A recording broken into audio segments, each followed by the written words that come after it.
Hello and welcome to this free sample of my course on how to beat the King's Indian with the Karpov variation. Those of you who don't know, the Karpov variation arises in the King's Indian defense with the move h3 in this position. A lot of people think of this as the Makoganov, but technically the Makoganov is when you're playing knight to f3 in this position. Whereas in the Karpov variation, we instead play bishop to e3, with the idea that if black were to play e5, that we would have some extra flexible options based on a knight potentially going to e2 and g3, much like in a same-ish King's Indian, which would be if the pawn was on f3 rather than h3 for white. But in this game here between Teimour Radjabov against Vadim Milov, a game that was played in the 2000s in the early days of Karpov variation, we see black plays a move knight a6 instead, hoping to potentially confuse white. Now, in my course, I do recommend g4 as my primary recommendation for white, with the idea that you'll often transpose back into lines of the main repertoire, with black playing e5 and then knight a6. Click link in the description below if you do want to get the whole course, by the way. However, in this game, Radjabov plays move knight f3, which, again, after e5, if white does play d5, then yeah, it can potentially transpose into other lines like the normal Makoganov with knight f3. But in this game, white decides to go d takes e5 and plays a quite unique approach that was also played before this game in a game Karpov against Istratescu in Bucharest 2005. And the idea of c5 is you're just going to grab that space on the queen side, potentially damage the black pawn structure at a good moment, or simply park the bishop on c4. And the move that black played in the game with knight b4 is admittedly not a very good move in this position, as a knight will get kicked around quite a lot in the game. If you are enjoying this video, by the way, do make sure to subscribe to the channel. And also in terms of what black should play instead, I think it's going to be more interesting to ask you guys to put in the comments below what you think a better move for black would be in this position.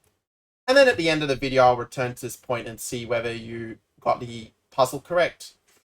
However, knight b4 is not the correct answer. White played the move queen a4 to attack the knight and clear the d-file for the rook to attack the queen. Play continued a5. By the way, you don't have to fear knight d3 in this position, because as a general rule of thumb, endgames in the King's Indian are very, very nice for white. And an endgame is exactly what we get here, where black has the doubled pawns. Don't take on e5 too quickly, because they will be able to get it back with knight e4, but a move such as c6, for example, just really kills their bishop and gives us a very dominant position with quite natural moves here. So black instead plays a5.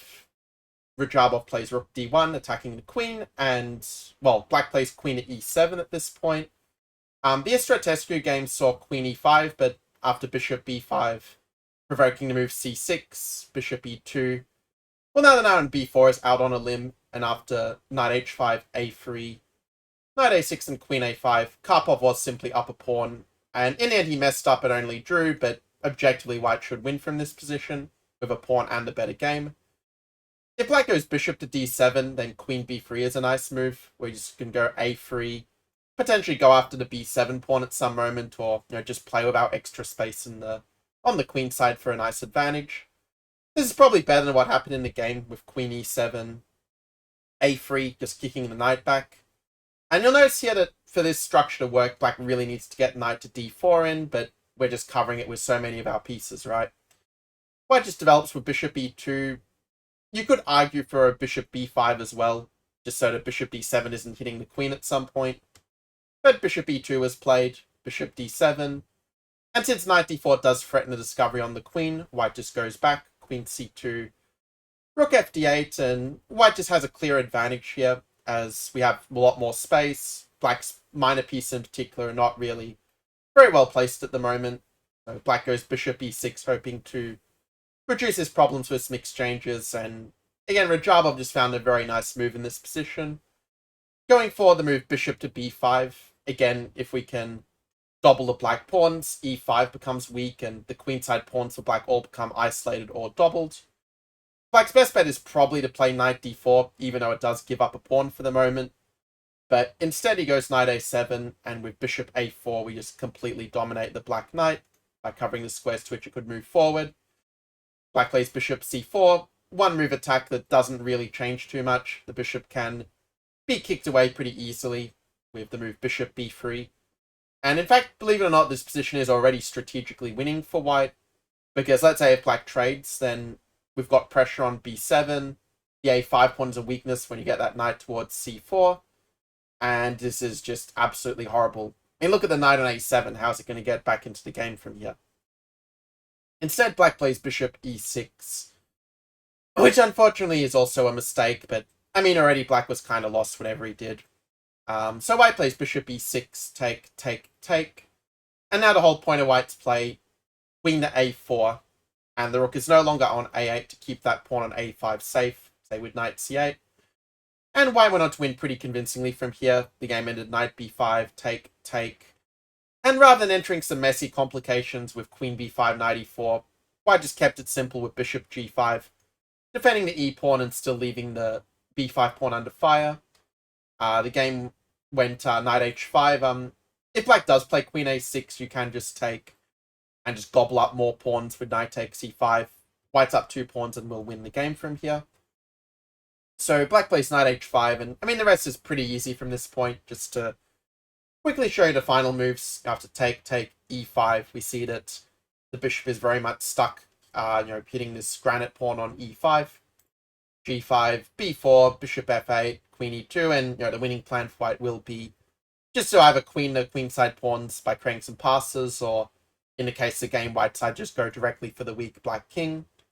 g4, knight d2, take, take. Now this guy is on as well. Rook e6, take, rook g6. And I think only because it was a rapid game did the players bother to keep playing. But yeah, after h5, rook e6, knight d4. Just continuing to play with great energy here. Rook e8, rook e3. Queen c1. So now the rook's coming in the attack. And indeed, after bc5, rook g3, king h8, and nice final move, queen to c6. Black just resigned because you're threatening the rook, but you're also threatening to mate with the queen with queen f6, and black simply has no defense here. So a very smooth win by Radjabov, and he didn't even play my main recommendation in the repertoire, and he still won very convincingly. However, I do want to go back to the puzzle I set for you guys to put in the comments as to what you would play in the position after c5. And there are essentially 2 reasonable approaches for black, and this also, by the way, is the reason why I decided to recommend g4 rather than knight f3 in this position in the course. So basically, the first point is black could play rook takes queen takes d1, and then play knight b4, so there isn't going to be any queen a4 anymore. And also, knight c2 does threaten to grab the bishop pair. Now, maybe white is still a little bit better with a move such as rook c1 or bishop to c4 here, but I think objectively there's not too much for black to fear. That, the knight can definitely move around to c6, and in these structures, white, you have to be a little bit careful that the d4 square doesn't become a very nice outpost for the knight. But objectively, it is probably still equal. But perhaps even more convincing than this is just the move b6 immediately, where black is just going to get rid of this pawn before white can, support it with his pieces or with a move such as b4. It's also a nice way to try to get the offside knight on a6 back into the game. For example, you could play rook takes d8 and definitely simplify the position here. But black also gets quite good counterplay. I mean, you could play knight b4 immediately if you want to be really precise. After rook c1, cb6. Black's ready to jump in the knight with knight d3 in response to a move such as a3. And if white does grab the pawn with knight e5, well, black is getting quite decent play for the material. Bishop b7 is quite fine, just attacking the pawn. You could also definitely be a bit more direct and go knight takes c4, trying to win the pawn back directly. Well, in that case, white does have a little trick of knight takes f7. Because if bishop takes, we are hitting the knight on b4. This is important. But even if white does get this in, black still has very good compensation, where you can play like bishop f5, just develop the pieces actively.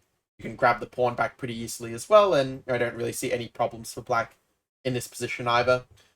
So anyway, that was a free sample just to give you a taste of how these sort of positions play out, how I sort of analyze the games. And, well, if you feel it's the right fit for you, then definitely go to the checkout link in the description and, enjoy the full course from there. Also, I should charge a lot more for it, but yeah, I decided to do a special deal just for you guys. Anyway, I will see you guys on the inside, or in any case in the next video. Until then, take care.